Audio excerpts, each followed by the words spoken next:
Morning guys. आज मैं फिर एक दूसरा वीडियो डाल रही हूँ क्योंकि आज स्कूल में वो डेकोरेशन कंपटीशन है।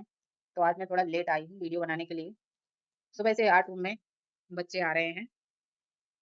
ये देखिए, बस अभी बच्चे नहीं आए हैं तो मैं अपना काम कर रही हूँ। ये 28 को फंक्शन है। आप इस ब्लॉग में बने रहिए।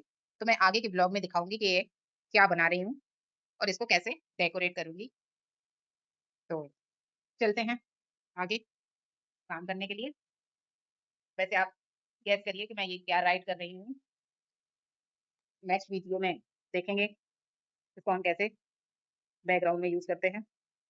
Bye bye.